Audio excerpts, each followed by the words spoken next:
Jane Eyre, escrito por Charlotte Brontë, capítulo 15. El señor Rochester, en una ocasión futura, lo explicó. Fue una tarde en que casualmente nos encontró a Adele y a mí en los terrenos, y mientras ella jugaba con Pilot y su volante, me pidió que paseara de un lado a otro por una larga avenida de hayas a la vista de ella. Dijo entonces que era hija de una bailarina de ópera francesa, Céline Barnes, hacia quien él había albergado en otro tiempo lo que se llamaba una grande pasión. Esta pasión, Céline había profesado corresponderla con un ardor incluso superior. Él se creía su ídolo, feo como era. Creía, según dijo, que ella prefería su Hôtel de Clet a la elegancia de Apolo de Belvedere. Y señorita Eyre, tan halagado me sentí por esa preferencia de la sílfide gala por su gnomo británico, que la instalé en un hotel. Le di un completo servicio de criados, un carruaje, cachemiras, diamantes, denteles, etc. En resumen, comencé el proceso de arruinarme al estilo recibido, como cualquier otro papanatas. No tuve, al parecer, la originalidad de trazar un nuevo camino hacia la vergüenza y la destrucción, sino que seguí el viejo sendero con una estúpida actitud para no desviarme ni una pulgada del centro trillado. Tuve, como merecía tener, el destino de todos los demás papanatas. Ocurrió que una tarde al visitarla, cuando Céline no me esperaba, descubrí su engaño. Pero era una noche cálida, y yo estaba cansado de pasear por París, así que me senté en su tocador feliz de respirar el aire consagrado tan recientemente por su presencia. No, exagero. Nunca pensé que hubiera ninguna virtud consagradora en ella. Era más bien una especie de perfume de pastilla lo que había dejado, un aroma de almizcle y ámbar, más que un olor a santidad. Apenas empezaba a ahogarme con los vapores de las flores de invernadero y las esencias rociadas, cuando se me ocurrió abrir la ventana y salir al balcón. Había luz de luna y de gas, además, y todo estaba muy quieto y sereno. El balcón estaba amueblado con una o dos sillas y me senté. Saqué un cigarro, como sacaré ahora, si me disculpa. Siguió una pausa ocupada en sacar y encender un cigarro. Habiéndoselo colocado en los labios y exhalado una estela de incienso de La Habana en el aire helado y sin sol, continuó. También me gustaban los bombones en aquellos días, señorita Eyre, y estaba crocant. Pasé por alto el barbarismo. Croquant confites de chocolate, y fumando alternativamente mientras observaba los carruajes que rodaban por las calles de moda hacia la ópera cercana, cuando en un elegante coche cerrado tirado por un hermoso par de caballos ingleses, y visto claramente en la brillante noche de la ciudad, reconocí el voiture que le había regalado a Céline. Regresaba. Por supuesto, mi corazón latió con impaciencia contra las barandillas de hierro sobre las que me apoyaba. El carruaje se detuvo como esperaba, en la puerta del hotel.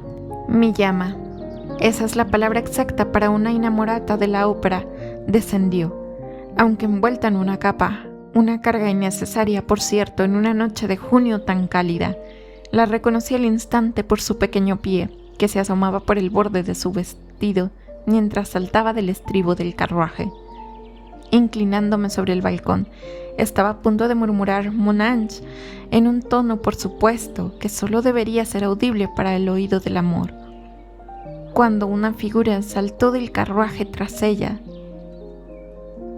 también con capa, pero era un tacón espoleado el que había resonado en el pavimento, y era una cabeza con sombrero la que ahora pasaba bajo la arqueada porte-cochere del hotel. Usted nunca ha tenido celos, ¿verdad, señorita Eyre? Por supuesto que no. No necesito preguntárselo porque nunca ha sentido amor. Aún tiene que experimentar ambos sentimientos. Su alma duerme, aún está por darse la sacudida que la despertará. Usted cree que toda la existencia transcurre en un flujo tan tranquilo como aquel en el que su juventud se ha deslizado hasta ahora, flotando con los ojos cerrados y los oídos tapados. No ve ni las rocas que se erizan no muy lejos en el lecho de la corriente, ni oye las rompientes hervir en su base. Pero le digo, y puede tomar nota de mis palabras, que algún día llegará a un paso escarpado en el canal, donde toda la corriente de la vida se romperá en un torbellino y tumulto, espuma y ruido. O será hecha a pedazos contra las puntas de los peñascos, o será levantada y llevada por alguna ola maestra a una corriente más tranquila, como yo ahora. Me gusta este día, me gusta ese cielo de acero, me gusta la severidad y la quietud del mundo bajo esta helada. Me gusta Thornfield, su antigüedad, su retiro, sus viejos árboles de grajas y sus espinos, su fachada gris y sus líneas de ventanas oscuras que reflejan ese firmamento metálico.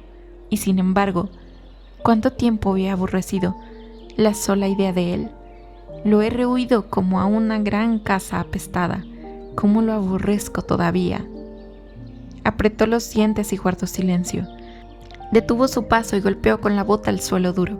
Algún pensamiento odiado parecía tenerlo en sus garras y sujetarlo con tanta fuerza que no podía avanzar. Estábamos ascendiendo por la avenida cuando se detuvo así. La mansión estaba ante nosotros, levantando la vista hacia sus almenas. Lanzó sobre ellas una mirada como nunca vi antes ni desde entonces. Dolor, vergüenza, ira, impaciencia, asco, detestación. Parecieron mantener momentáneamente un conflicto trémulo en la gran pupila que se dilataba bajo su ceja de ébano. Salvaje fue la lucha por ver cuál predominaría, pero otro sentimiento se alzó y triunfó. Algo duro y cínico, obstinado y resuelto. Sosegó su pasión y petrificó su semblante. Continuó. Durante el momento en que estuve en silencio, señorita Eyre, estaba arreglando un punto con mi destino. Ella estaba allí, junto a ese tronco de haya, una arpía como una de las que se le aparecieron a Macbeth en el páramo de Forres. ¿Te gusta Thornfield?, dijo, levantando el dedo. Y luego escribió en el aire un recordatorio que corría en lúgubres jeroglíficos a lo largo de toda la fachada de la casa, entre la fila superior e inferior de las ventanas. Que te guste si puedes, que te guste si te atreves. Me gustará, dije. Me atrevo a que me guste. Y añadió con aire sombrío. Mantendré mi palabra. Romperé los obstáculos a la felicidad, a la bondad, sí, a la bondad. Deseo ser un hombre mejor de lo que he sido, de lo que soy, como el Levitán de Job rompía el lanza, el dardo y la auriga. Los impedimentos que otros cuentan como hierro y bronce, yo los estimaré como paja y madera podrida. Adele corrió entonces delante de él con su volante. «¡Fuera!», gritó con dureza. «Mantente a distancia, niña, o entra con Sophie». Continuó luego su paseo en silencio. Me aventuré a recordarle el punto en el que se había desviado bruscamente. «¿Dejó usted el balcón, señor?», pregunté. «¿Cuándo entró Middle Barents?». Casi esperaba una reprimenda por esta pregunta apenas oportuna, pero por el contrario, despertando de su sueño de abstracción, volvió sus ojos hacia mí y la sombra pareció despejarse de su frente. Oh, había olvidado a Céline. Bueno, para reanudar, cuando vi a mi encantadora entrar así acompañada de un caballero me pareció oír un siseo, y la serpiente verde de los celos, alzándose en ondulantes espirales desde un balcón iluminado por la luna, se deslizó dentro de mi chaleco y se abrió camino, en 2 minutos, hasta el centro de mi corazón. «Extraño», exclamó apartándose de nuevo bruscamente del punto. «Extraño que la elija a usted como confidente de todo esto, señorita. Sumamente extraño que me escuche tranquilamente como si fuera la cosa más habitual del mundo que un hombre como yo cuente historias de sus amantes de la ópera a una chica pintoresca e inexperta como usted. Pero la última singularidad explica la primera, como insinué una vez antes. Usted, con su gravedad, consideración y cautela, fue hecha para ser la receptora de secretos. Además, sé qué clase de mente he puesto en comunicación con la mía. Sé que es una que no es susceptible de contagiarse. Es una mente peculiar, es una mente única.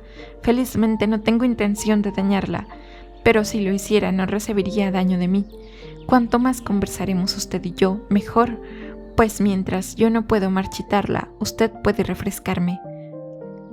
Tras esta digresión, prosiguió. Permanecí en el balcón. Vendrán a su tocador sin duda, pensé. Permítaseme preparar una emboscada. Así que, metiendo la mano por la ventana abierta, corrí la cortina sobre ella. dejando solo una abertura a través de la cual pudiera observar. Luego cerré el ventanal, salvo una rendija lo suficientemente ancha como para dar salida a los votos susurrados de los amantes. Luego volví sigilosamente a mi silla. Mientras la ocupaba de nuevo, la pareja entró. Mi ojo se colocó rápidamente en la abertura. Entró la doncella de Céline, encendió una lámpara, la dejó sobre la mesa y se retiró. La pareja se me reveló así claramente.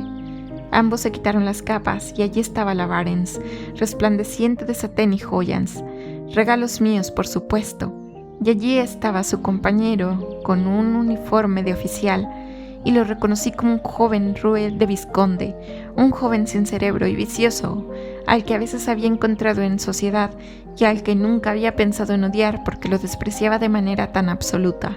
Al reconocerlo, el colmillo de la serpiente de los celos se rompió al instante. Porque en el mismo momento mi amor por Céline se hundió bajo un apagavelas. Una mujer que podía traicionarme por semejante rival no merecía que se contendiera por ella, solo merecía desprecio, menos, sin embargo, que yo había sido su incauto. Comenzaron a hablar, su conversación me tranquilizó por momento. Frívola, mercenaria, desalmada y sin sentido, estaba más calculada para cansar que para enfurecer a un oyente. Una tarjeta mía yacía sobre la mesa. Al ser percibida, mi nombre fue objeto de discusión.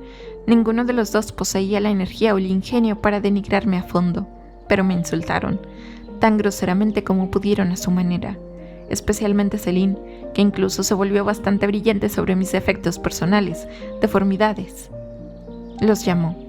Ahora bien, había sido su costumbre lanzarse a una ferviente admiración de lo que llamaba mi Biot-Mail, en lo que refería diametralmente de usted, que me dijo sin rodeos en la segunda entrevista que no me consideraba guapo. El contraste me llamó la atención en ese momento y Adele volvió corriendo de nuevo.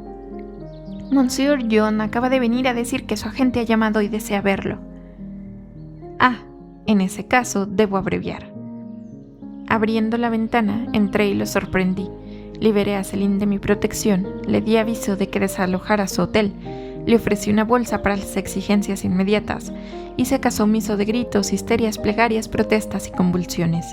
Concerté una cita con el vizconde para un encuentro en el Bois de Boulogne.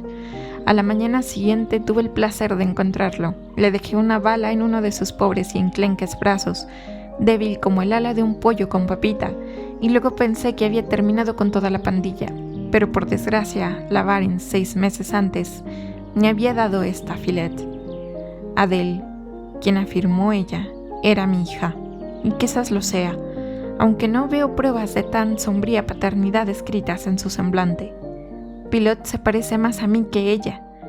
Unos años después de que yo rompiera con la madre, ella abandonó a su hija y se fugó a Italia con un músico o cantante.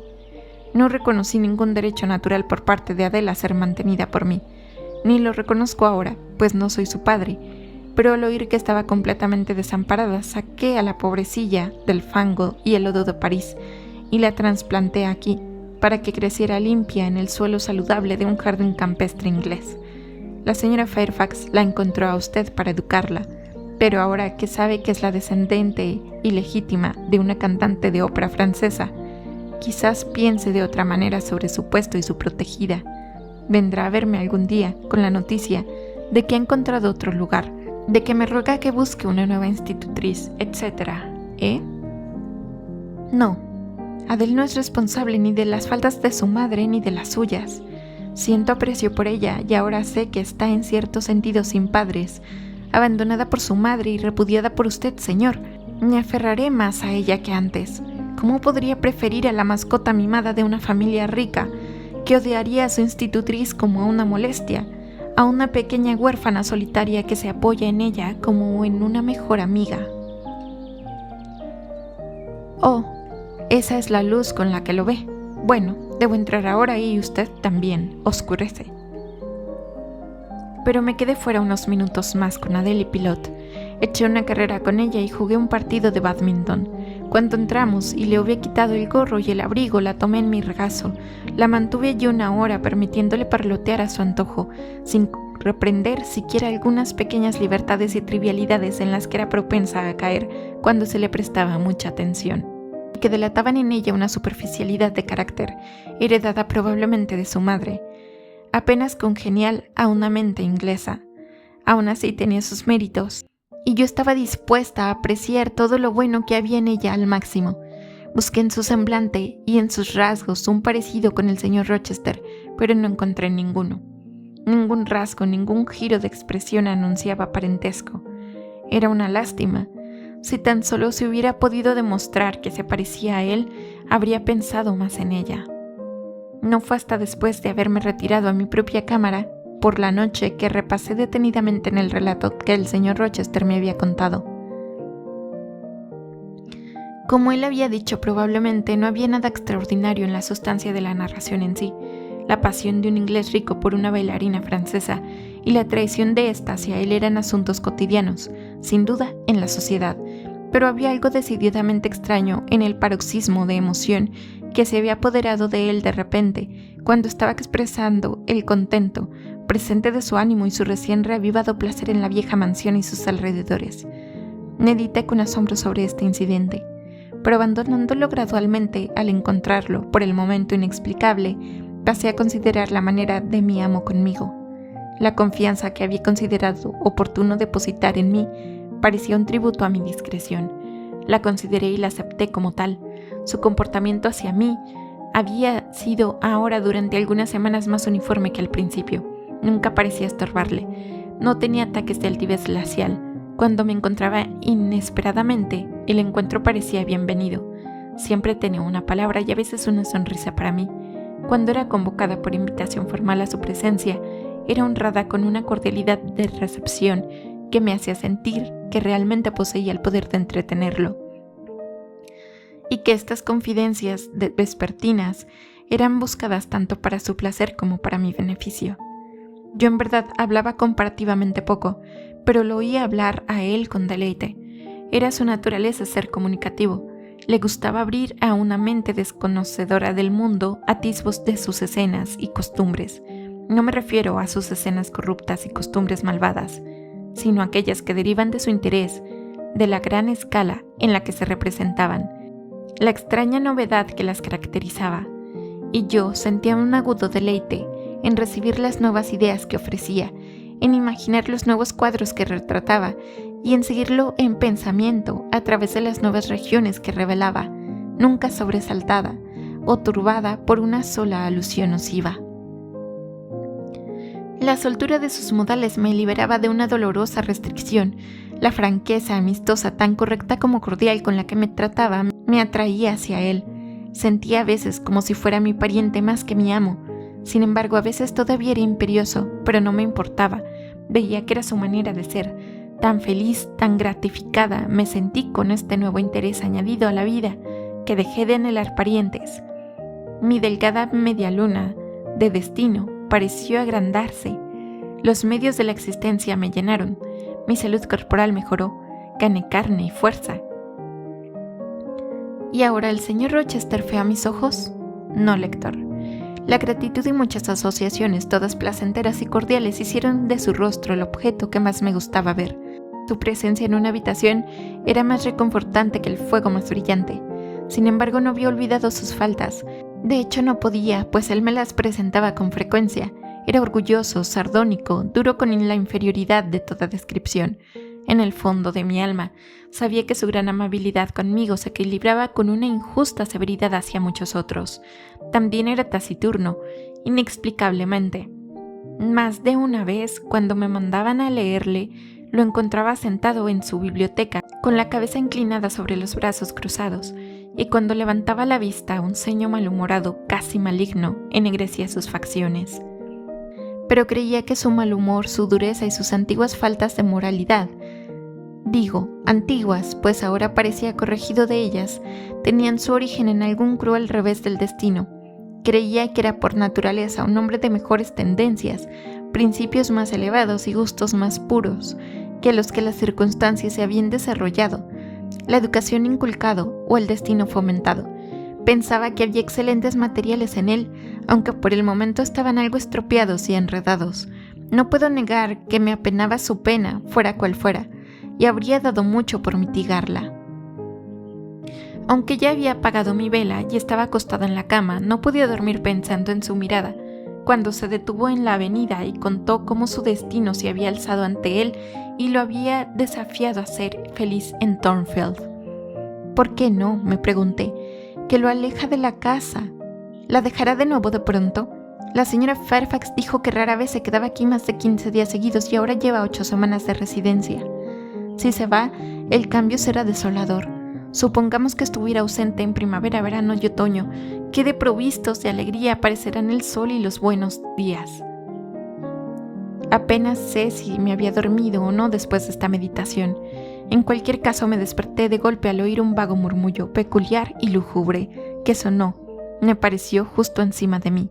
Deseé haber mantenido mi vela encendida. La noche era tristemente oscura. Mi ánimo estaba deprimido. Me levanté y me senté en la cama escuchando el sonido que se había callado. Intenté de nuevo dormir, pero mi corazón latía con ansiedad. Mi tranquilidad interior se había roto. El reloj muy abajo en el vestíbulo dio las 2.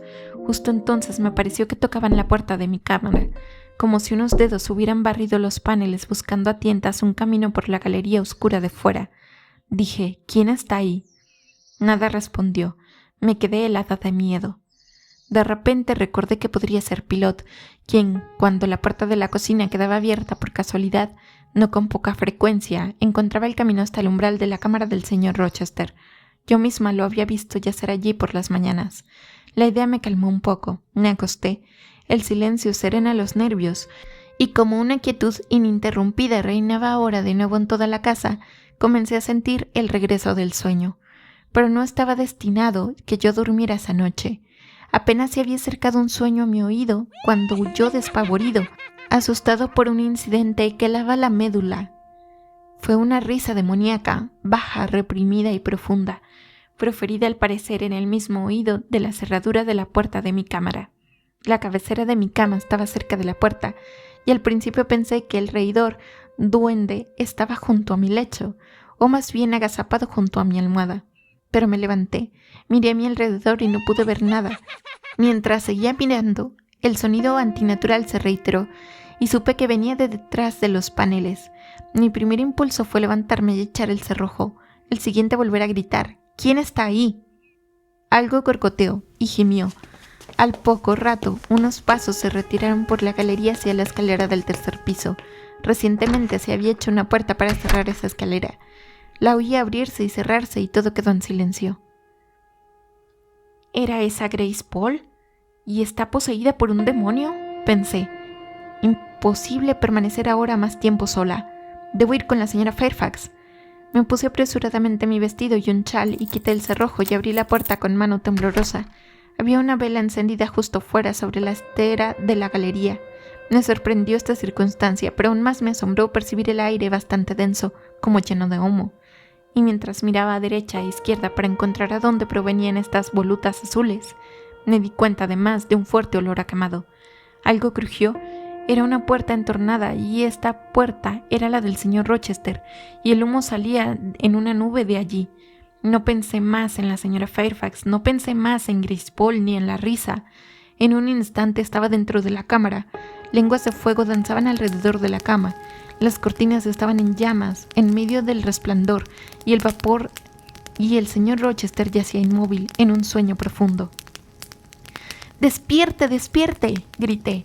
Lo sacudí, pero solo murmuró y se giró. El humo lo había aturdido. No se podía perder ni un momento. Las propias sábanas estaban empezando a arder. Corría su palangana y su jarra. Afortunadamente, una era ancha y la otra profunda, y ambas estaban llenas de agua. Las levanté, anegué la cama y a su ocupante. Volé de regreso a mi propia habitación, traje mi propia jarra de agua. Bauticé el lecho de nuevo y con la ayuda de Dios logré extinguir las llamas que lo estaban devorando. El siseo del elemento sofocado, la rotura de una jarra que arrojé de mi mano cuando la hube vaciado y, sobre todo, el chapoteo de la ducha que le había prodigado generosamente despertaron por fin al señor Rochester. Aunque ahora estaba oscuro, supe que estaba despierto, porque lo oí fulminando extraños anatemas al encontrarse yaciendo en un charco de agua.